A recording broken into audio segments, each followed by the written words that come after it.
Les temps s'améliorent, il fait beau, nous sortons dans nos hémisphères du froid dans lequel on était pratiquement, comme on dit, engoncé. Euh, et donc je vous reçois avec joie sur deux sujets qui nous tiennent beaucoup à cœur. La situation internationale,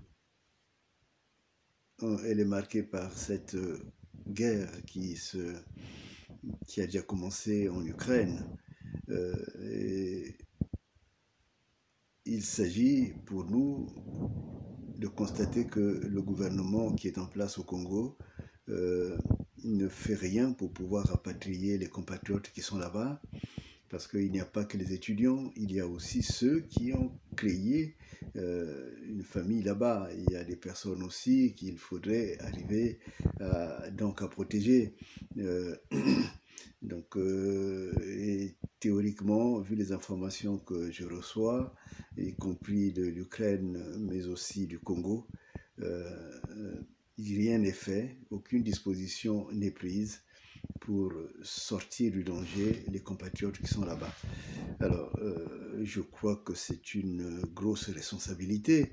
On a le souvenir de ces étudiants qui avaient été pratiquement parqués à Cuba.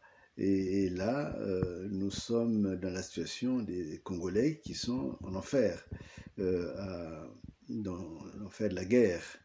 Mais apparemment, les autorités congolaises ne s'affolent pas. Et cela montre vraiment je dirais, une incapacité à gérer la vie du pays. Parce que la vie du pays, ce n'est pas seulement le pétrole, ce n'est pas seulement tirer des ressources qu'on va cacher ailleurs. Mais c'est d'abord veiller sur la population, à la fois celle qui est à l'intérieur du pays, lui assurer le bonheur et le bien-être, ce qui n'est pas le cas, mais c'est aussi également celle qui est à l'extérieur, cette diaspora, qui soit là-bas pour des raisons d'études ou pour des raisons professionnelles ou par choix, on doit savoir où ils sont et le cas échéant, intervenir pour les protéger.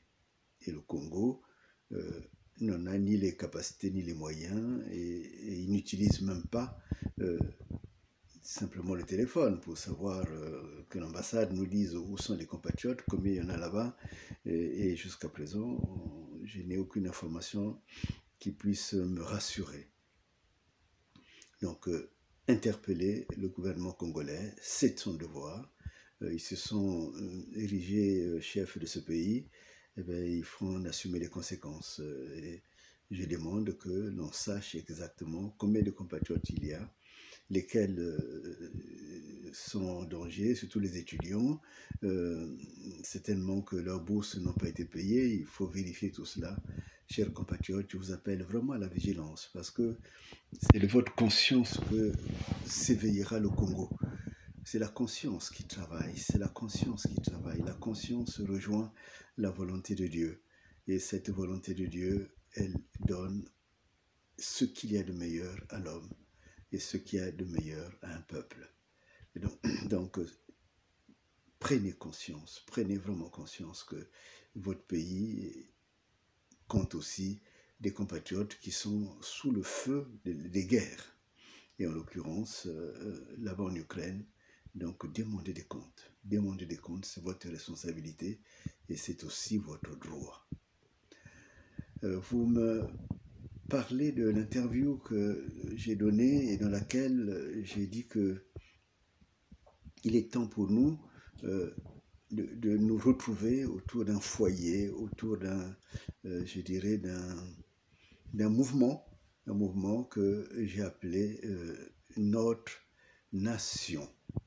Parce que quand un pays est dominé par des mercenaires, quand un pays est pratiquement sous la menace de la mort, de l'extension, de l'éclosion, pas l'éclosion, de l'implosion, il est nécessaire que nous puissions nous-mêmes dire que si pour le mercenaire, le Congo n'est que le lieu où il vient faire ses courses, où il vient s'enrichir pour aller investir ailleurs.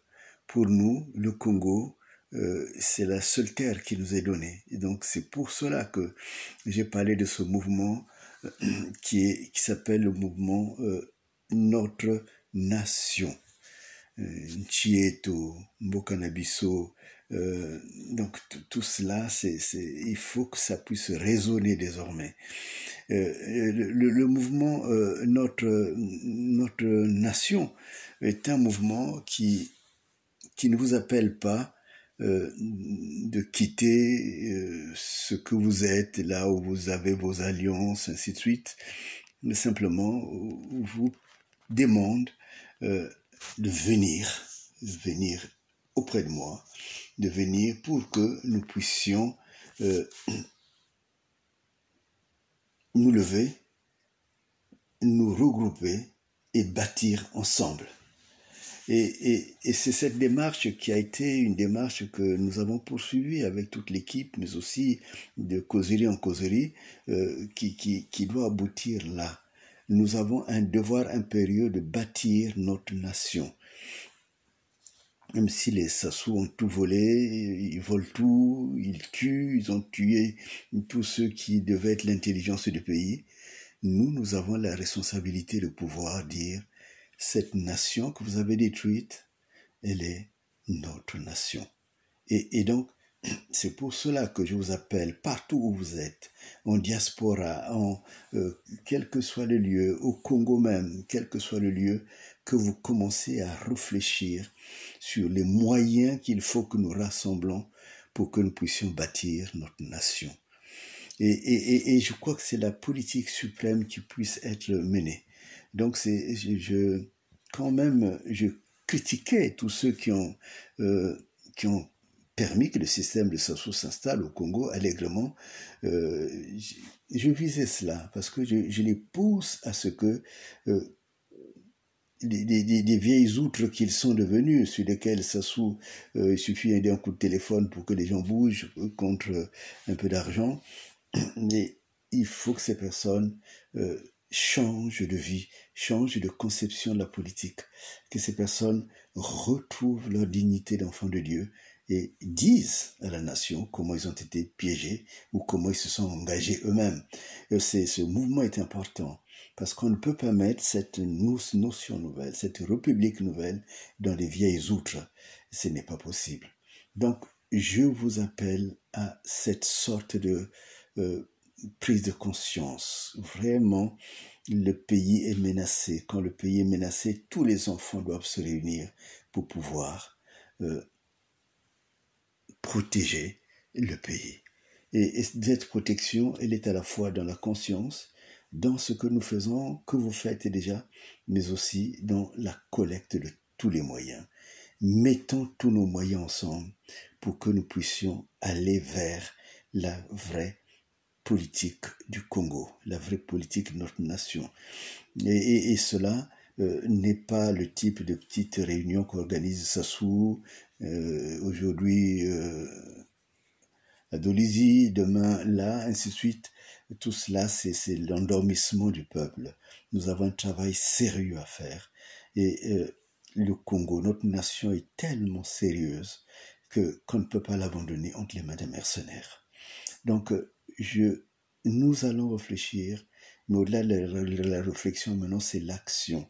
Donnez ce que vous pouvez donner pour que le pays se construise, pour que la nation retrouve la fierté d'avoir des enfants partout à travers le monde. Réveillez-vous, levez-vous. Nous continuerons et nous bâtirons notre nation. Il suffit que nous la libérons. Donc, libérer demande des moyens. Libérer la nation demande des moyens. Construire la nation demande les moyens. Et c'est à tout cela que je vous appelle. Devenez les bâtisseurs de notre nation et les bâtisseuses de notre nation. Vive le Congo et vive notre nation.